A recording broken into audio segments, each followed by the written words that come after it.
The Great Hall of the Galactic Council stretched out like a metal ocean. Thousands of beings from across the galaxy sat in floating chairs that moved through the air without sound.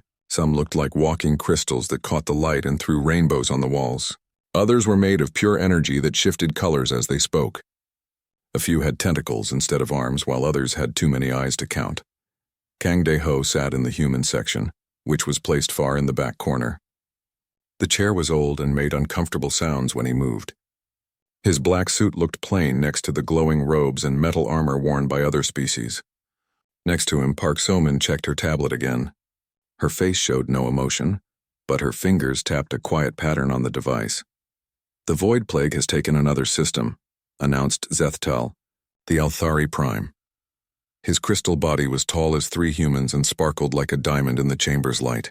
When he spoke, his voice rang like breaking glass. "The Kepler 442 system is gone.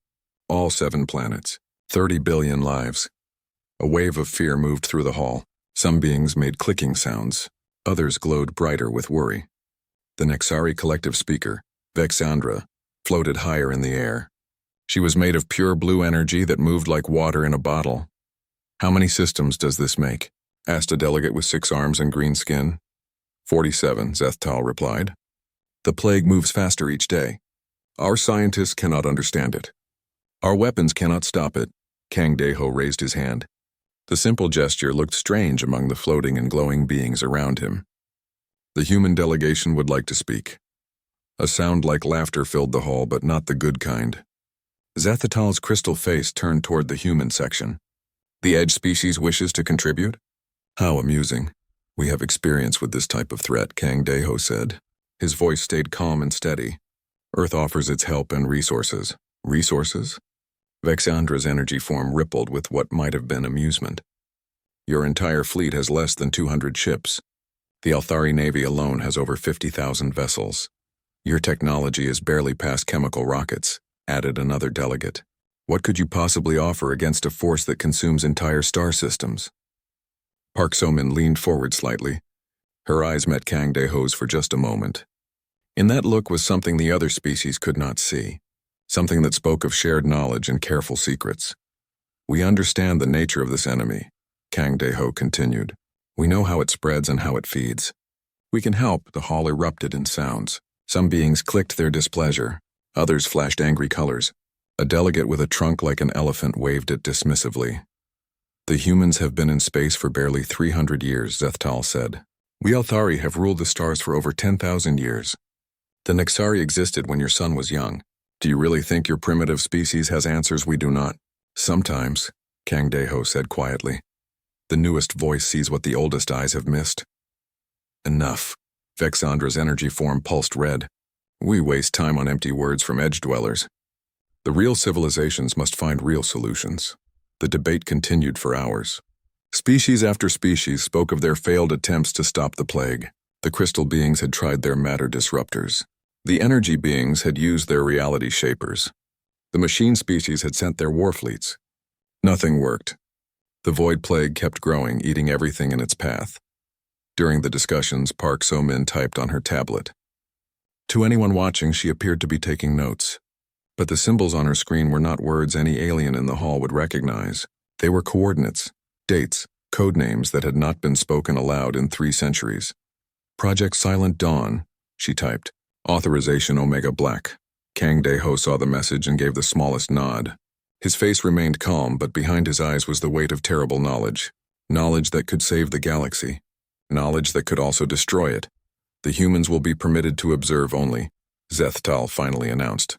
"You may watch as real civilizations attempt to solve this crisis." "We understand," Kang De-ho said. "We will prepare our ships to assist in evacuations." This caused more laughter-like sounds. "Your tiny fleet? To evacuate whom? You might save a few thousand beings before the plague reaches them." "Every life matters," Park So-min spoke for the first time. Her voice was soft but carried in the vast hall. "Even one life saved is worth the effort." Some of the alien beings stopped their mocking sounds.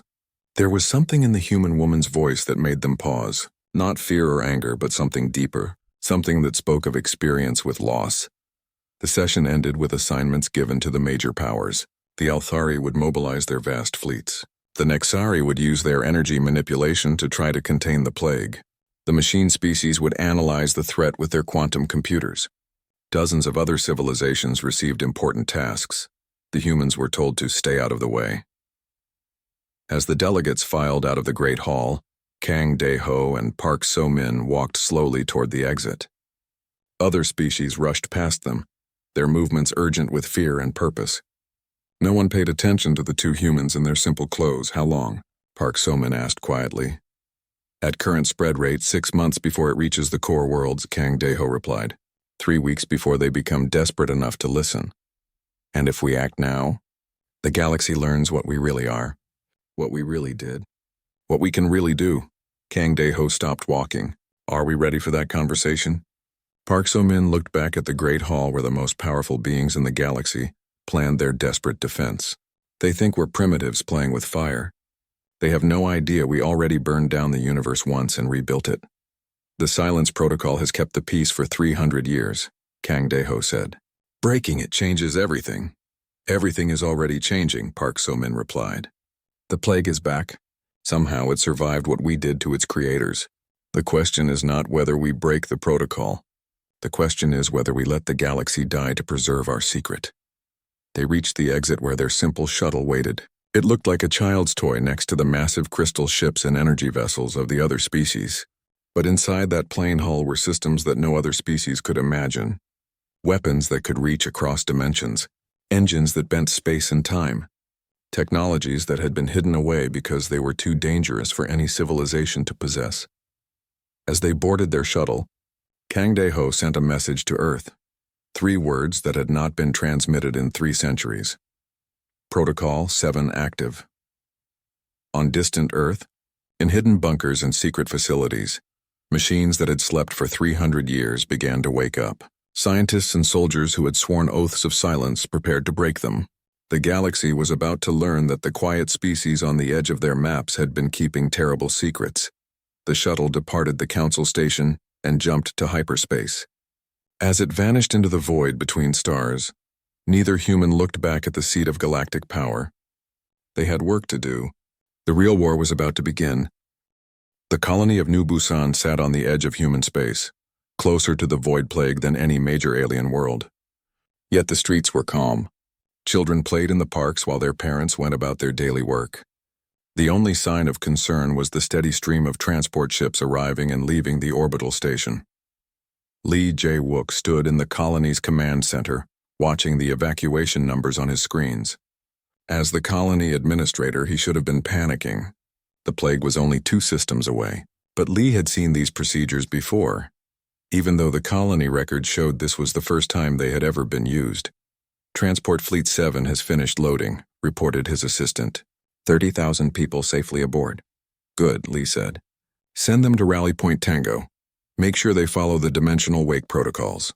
The assistant paused. Sir, dimensional wake protocols aren't in our standard procedures manual.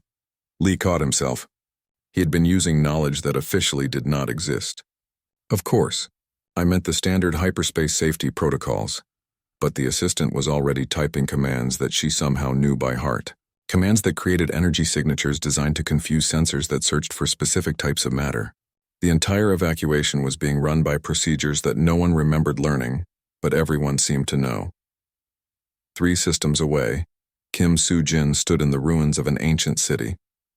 The xenoarchaeologist had been studying the site for 2 years, but today she found something that made her hands shake. Carved into the stone wall was a symbol she recognized but should not have. It was the mark of the Silence Corps, a military unit that existed only in classified files. This is impossible, she whispered to herself. The ruins were supposed to be from an unknown alien civilization, but here was proof that humans had been on this planet centuries ago. More than that, they had fought a war here. Her scanner beeped as it detected unusual energy patterns in the stone. The readings matched nothing in the official databases, but in Kim Soo-jin's mind she could almost remember what these readings meant. The memories felt like echoes of dreams, familiar yet strange. She called her team over to examine the wall. Run a deep scan on these markings. I want to know everything about the energy patterns. Dr. Yu Chan-woo arrived first. As the captain of their research vessel, He had access to equipment that was far more advanced than anything the research budget should have allowed. When he activated his scanner, it produced readings that should have been impossible with their technology. The energy signature suggests the use of quantum phase manipulation, he said. Then he stopped, looking confused. But that's impossible. No one has that technology. No one admits to having it, Kim Soo-jin corrected. She was starting to remember things that were not in any history book. Images of vast battles fought in spaces between dimensions. Weapons that could erase objects from reality itself. An enemy so terrible that even memory of it had to be hidden. Kim, look at this, called Hong Min-ji from deeper in the ruins. The engineer had found another chamber, one that was not on their maps. Inside were machines that hummed with quiet power despite being centuries old. The design was clearly human, but more advanced than anything currently in use. These are maintenance systems, Hong Min-ji said, running her hands over the smooth surfaces. They have been keeping this place stable for hundreds of years. But according to our records, humans first reached this system only 50 years ago. Kim Soo-jin felt the pieces starting to fit together. We have been here before. We fought something here, something so dangerous that we erased all record of the battle. That is crazy talk, Yu Chanwoo said, but his voice lacked conviction. Deep in his mind, he could feel the truth of her words. Why would we hide our own history? Because some victories are too terrible to remember, came a voice from behind them. They turned to see Admiral Choi Hyun-woo entering the chamber. He was not supposed to be on the planet. His ship had been patrolling the border zones. But here he was, wearing clothes that seemed designed for archaeological work rather than military duties. Admiral, Kim Soo-jin was confused. What are you doing here? Cleaning up loose ends, Choi said sadly. The plague is returning. The memories are starting to surface. Soon the whole galaxy will know what we really are. He walked to one of the ancient machines and placed his hand on a scanner. The device recognized him and began displaying information in languages that had been forgotten for centuries. 300 years ago, we fought the Devourers, Choi explained. They were beings that existed between dimensions, feeding on the life force of entire civilizations. They had already consumed most of the galaxy when we finally found a way to stop them. The holographic display showed images of the ancient war, massive ships that seemed to be made of living shadow, planets drained of all life leaving behind empty husks, and human forces fighting with weapons that bent reality itself. We won, Choi continued, but the cost was everything we were. We became something so powerful that we scared ourselves, so we made a choice. We would hide our true capabilities and let the galaxy forget we had ever been anything more than another young species. The silence protocol, Hong Min-ji whispered. The words came from memories she did not know she had. Everyone who fought in the war had their memories adjusted, Choi said. We kept the knowledge in hidden files and sleeping machines. Only a few knew the whole truth. We hoped we would never need these weapons again. Kim Soo-jin looked at the readings on her scanner, but something survived. Something from the old war. The void plague is not a plague, Choi confirmed. It is the death echo of the last devourer. When we destroyed their race, we thought we had ended the threat. But one final scream of hunger and hate survived in the space between spaces. It has been growing stronger for 3 centuries. Yu Chanwoo sat down heavily on a piece of ancient machinery. So what do? The galaxy will not listen to us. They think we are primitives. We prepare, Choi said. The evacuation procedures Lee Jae-wook is running are not just to save lives. They are to clear the battlefield. When we reveal what we really are, every alien species will either worship us or try to destroy us. Either outcome is good for peace. He activated another control, and the chamber filled with the sound of awakening machines. Across human space, similar sights were coming back to life. Weapons that had been hidden in asteroid fields began to power up. Ships that had been disguised as cargo haulers started to reveal their true nature. How long before the galaxy sees? Kim Soo-jin asked. The plague will reach the Althari core worlds in 2 weeks, Choi said. Their fleets will fail to stop it. When they realize they are about to die, they will beg for help from anyone, even the primitive humans. And then we break 300 years of silence. We show them what we really are, and we pray that the cure is not worse than the disease. Above them, the research vessel Silent Dawn prepared to depart. Its official mission was to evacuate the archaeological team. Its real purpose was to carry Kim Soo-jin's discoveries to Earth. where scientists waited to piece together the hidden history of humanity's greatest victory. In the cargo bay, sealed containers held artifacts that could rewrite the understanding of human development. Energy cores that had powered reality-shaping weapons. Data crystals containing the memories of soldiers who had fought beings from outside normal space. As the ship jumped to hyperspace, Kim Soo-jin wondered if they were making the right choice. The galaxy was about to learn that the quiet species on the edge of their maps had been hiding secrets that could save them all, or destroy everything. The answer would come soon enough. Deep beneath the mountains of Earth, in a facility that did not appear on any map, humanity's leaders gathered around a table made of materials that existed in several dimensions at once. The room itself defied physics, being larger inside than outside and lit by energy sources that had no visible origin. Admiral Choi Hyun-woo stood before a massive display showing the plague's advance through alien space. Red zones marked dead systems. Yellow zones showed worlds under attack. The green zones grew smaller each day. The Althari homeworld fell this morning, he announced to the room. 40 billion beings, gone in 6 hours. Dr. Seo Eun-jung, the lead researcher on humanity's most classified projects, stared at data streams flowing across her tablet. Her white hair was tied back in a simple knot, but her eyes held the weight of someone who had seen the universe broken and rebuilt. The plague is feeding on their attempts to fight it, she said. Every weapon they use, every energy blast just makes it stronger.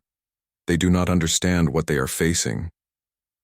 Because we never told them, said Ryu Taemin from his position at the intelligence station. His screens showed communications from across the galaxy, panic calls from governments, desperate pleas for help, fear growing like a living thing. We told ourselves it was for their own good, Admiral Choi said bitterly, that they were safer not knowing what we could do, but now they are dying because of our silence. At the head of the table sat President Nam Soo-ho. She had been in office for only 2 years, but the files she had been given upon taking the position had aged her a decade. No leader should have to carry the knowledge of what humanity had done to win the silent war. Show me the projections, she said quietly. Dr. Seo activated the main display. A model of the galaxy appeared, with the plague spreading like spilled ink. At current rate, the core worlds have 3 weeks. The entire galactic civilization will be extinct in 2 months. And if we intervene, with our current revealed capabilities, we buy them perhaps an extra month. Our official fleet is strong, but not strong enough to stop this alone. With our real capabilities? Dr. Seo's hands hesitated over the controls. We could end it in days, but doing so would reveal technologies that we swore never to use again. She changed the display to show technical specifications that hurt to look at directly. Weapons that existed in mathematical spaces beyond normal understanding. Ships that could travel through time as easily as space. Devices that could edit the fundamental forces of reality. The probability cannons could erase the plague from ever having existed, she explained. The dimensional scrapers could cut it out of space-time itself. The reality anchors could lock it into a single timeline and then delete that timeline. Those weapons terrify me, Admiral Choi said. I helped build them, and they terrify me. We created tools that could accidentally unmake the universe if used incorrectly. Lim Yu-jin, the pilot of humanity's most advanced warship, spoke from her corner of the room. The Question-class vessels are ready. The Broken Promise, the Silent Thunder, the Forgotten Dream. All equipped with full paradox drives and quantum consciousness targeting systems. Ships that exist in 17 dimensions simultaneously, Dr. Seo added. Crewed by people whose minds have been expanded to think in ways that would drive normal humans insane. We built them to fight enemies that existed outside of normal reality. President Nam reviewed the files on her tablet. Each page contained horrors that had been hidden from the galaxy for 3 centuries. Tell me about the Devourers again. What exactly did we fight? Beings from the spaces between universes, Admiral Choi said. They fed on the collapse of civilizations. The more advanced a species became, the more attractive they were as food. The Devourers would drive entire races to destroy themselves, then consume the energy of their collapse. They were winning, Dr. Seo continued. By the time we encountered them, They had already consumed thousands of civilizations. The galaxy was dying, and no one understood why. Wars broke out for no reason. Technologies failed at critical moments. Entire species would suddenly turn on themselves. Until we learned to see them, Ryu Taimin said. We developed ways to perceive beings that existed in quantum superposition. We found them feeding on our reality like parasites. The war lasted 50 years, Admiral Choi said. We had to completely rebuild our understanding of physics. We created weapons that could reach across dimensional barriers. We trained soldiers to fight in spaces where cause and effect worked backwards. And we won, President Nam said. But at what cost? We became something that was no longer entirely human, Dr. SCO replied. Our weapons required us to think like the beings we were fighting. We had to become partly outside of normal reality ourselves. When the war ended, we realized we had gained the power to destroy anything we chose to destroy. The room fell silent. The weight of that power hung over them like a storm cloud. The other species, President Nam asked. They helped as they could, Admiral Choi said, but their minds could not handle the mathematics required to fight in non-linear space. Only, humans seemed able to adapt to the necessary mental changes without losing their sanity entirely. So we won the war for them, then hid the fact that we had fought it at all.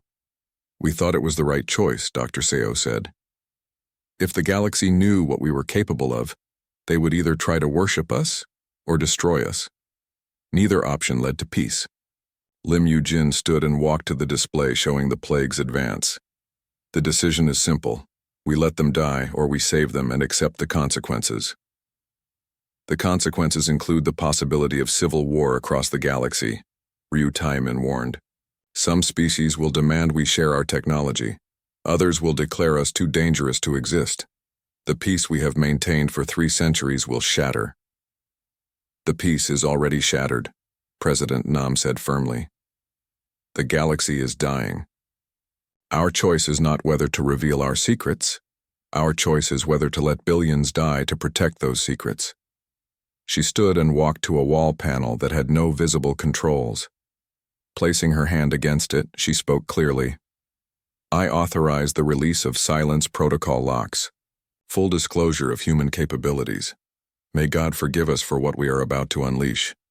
Across human space, machines that had slept for centuries awakened fully.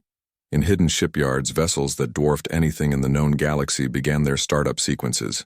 Weapons platforms disguised as asteroids revealed their true nature.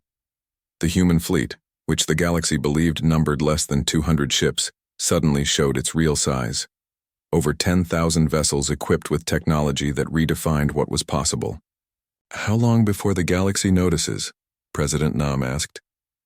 The energy signatures alone will be detected within hours, Dr. Seo said. When our ships start moving at their real speed, the sensor readings will be unmistakable. And when they see what we can really do, everything changes, Admiral Choi said.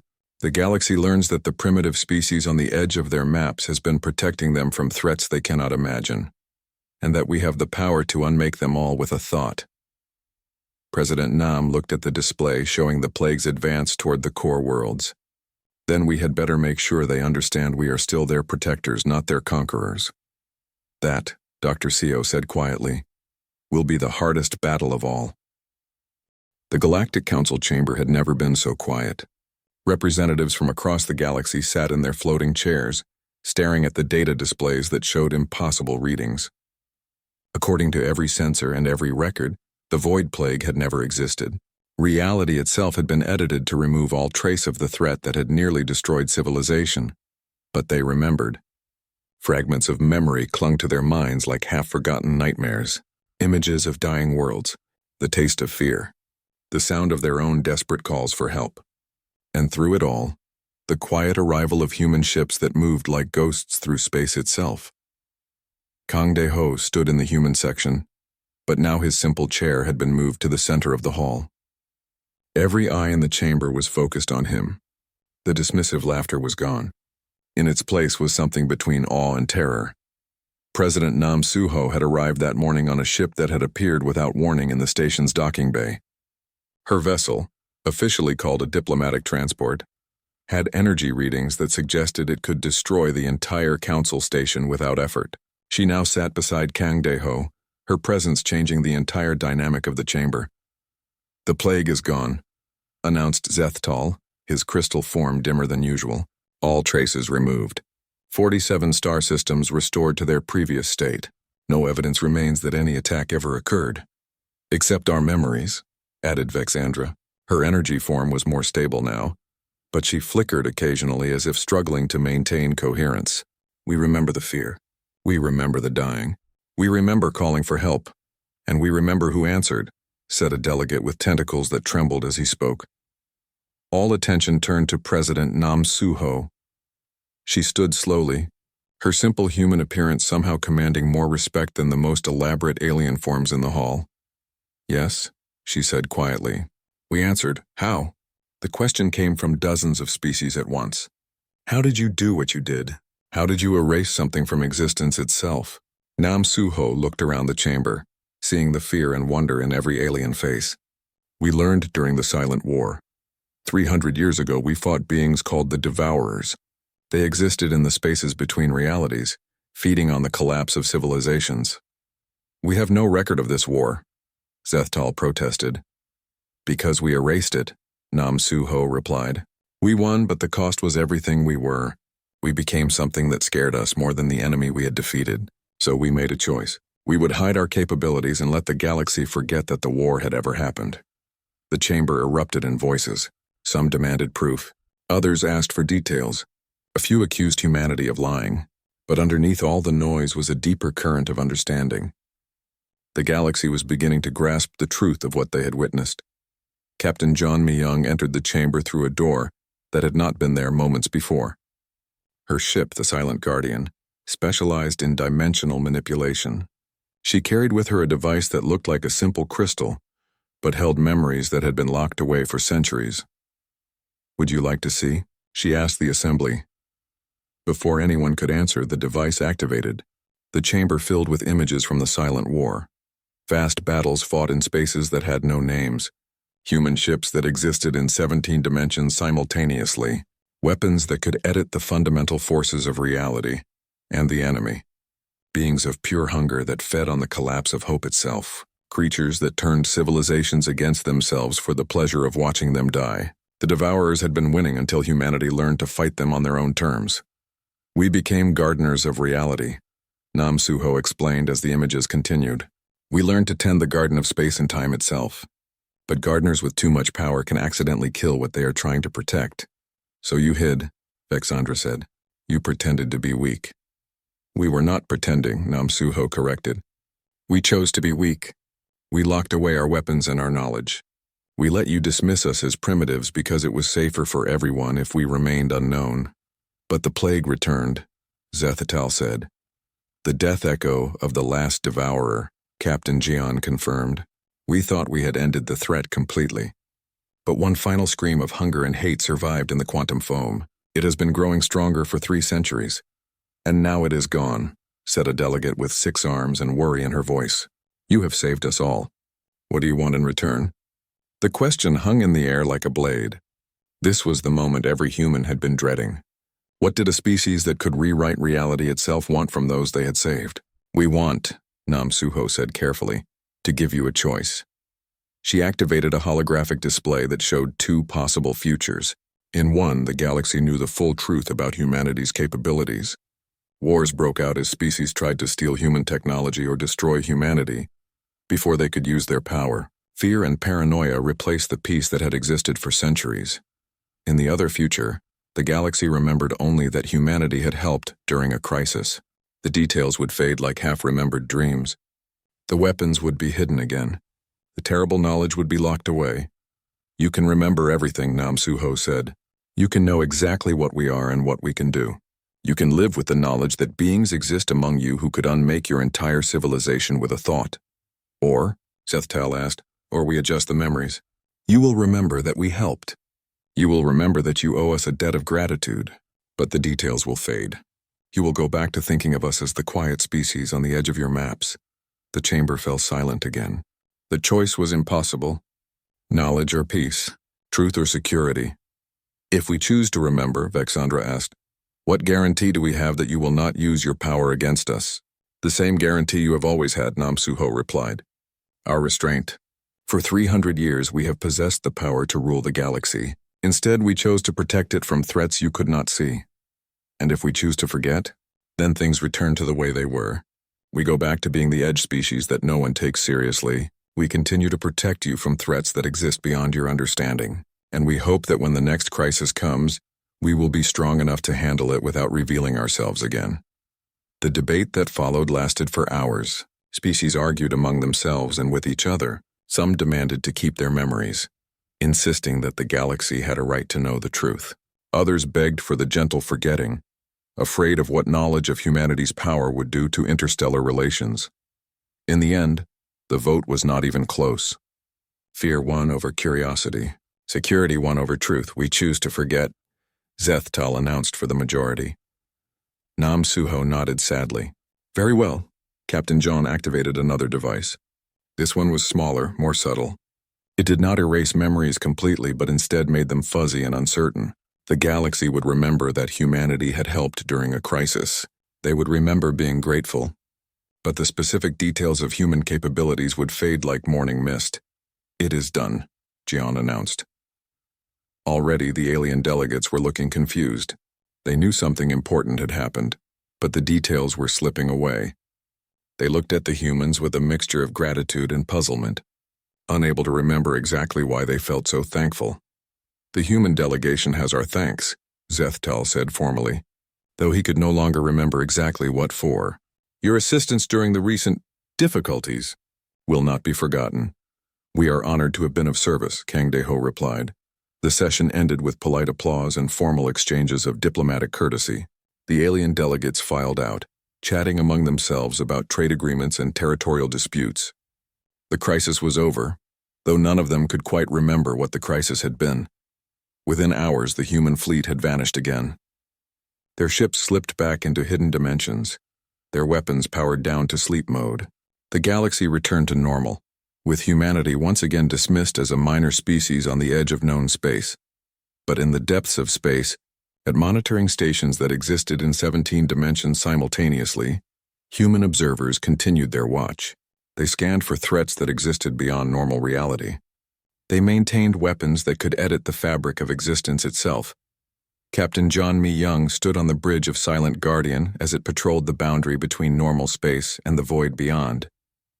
Her crew monitored sensors that could detect enemies existing in probability states that had not yet collapsed into reality. Any new threats? She asked her tactical officer. The quantum foam is stable, came the reply. No signs of devourer echoes or dimensional parasites. Good. Let us hope it stays that way. In the galaxy behind them, billions of beings went about their daily lives in peace. They did not know that humanity stood guard at the edges of reality itself. They did not remember that their quiet neighbors possessed the power to reshape existence. And that was exactly how humanity wanted it. The greatest victory was not in defeating enemies. The greatest victory was in being so powerful that no one needed to know you existed. Humanity had become the silent guardians of a galaxy that would never thank them for their protection, because the galaxy would never know it needed protecting. The new silence had begun.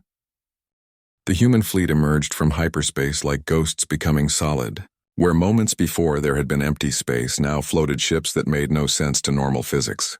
The lead vessel, Broken Promise, was both enormous and tiny, its size changing depending on which dimension the observer was looking from. Captain Osung Hwan stood on the bridge of Broken Promise, watching the tactical display show the void plague consuming the Nexari home system. The energy beings who had mocked humanity at the council were dying as their essence was drained away. Their desperate calls for help filled every communication channel. Range to target? O asked. 17 light years, replied An Ji-won from the weapon station.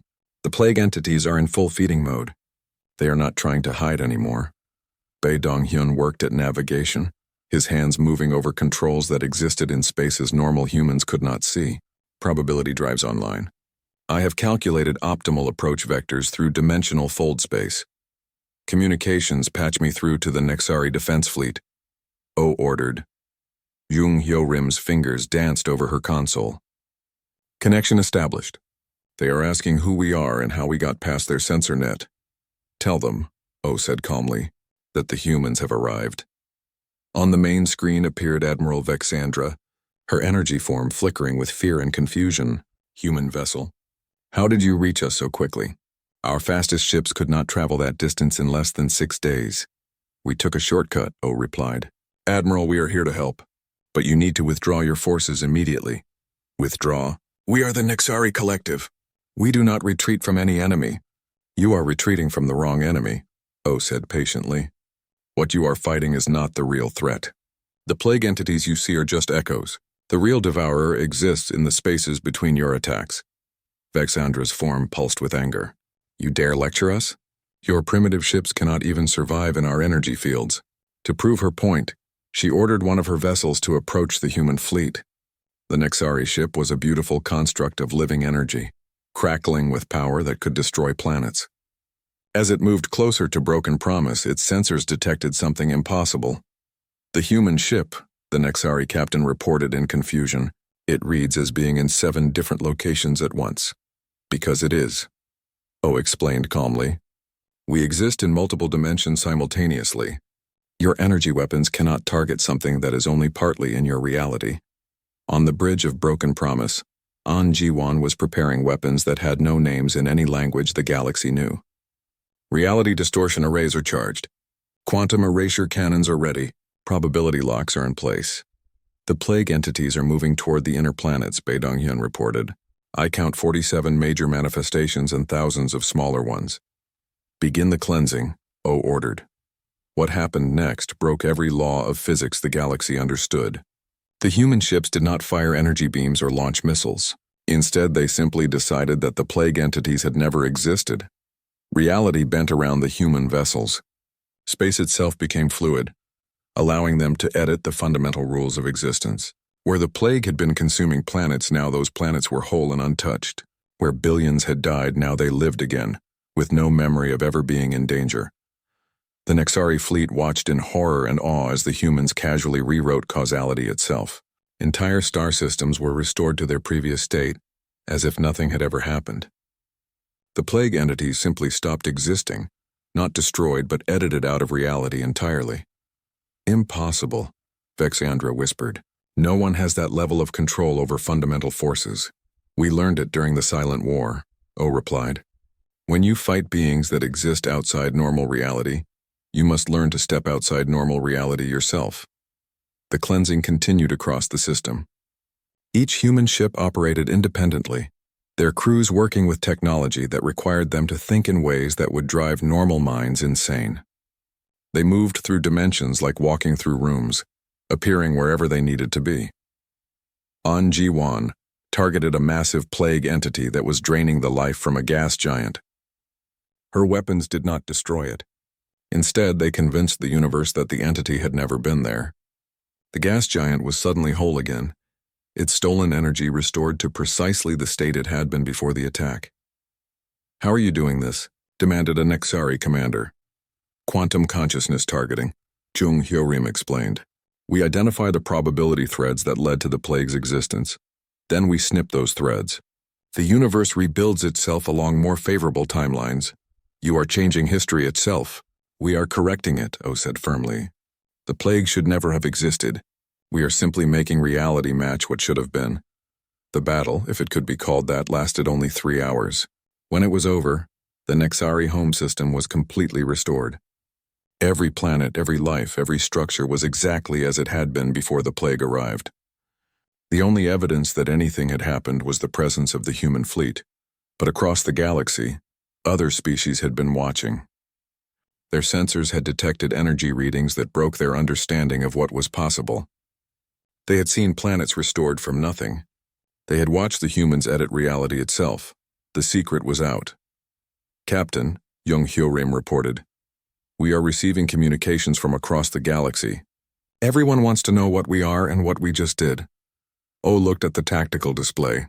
The plague was gone from this system, but there were still manifestations in dozens of other locations.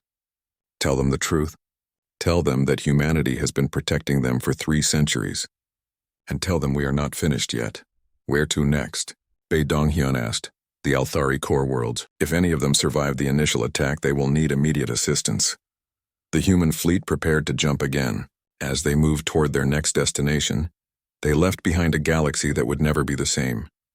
The Nexari Collective, one of the oldest and most powerful civilizations in known space, had been saved by beings they had dismissed as primitives.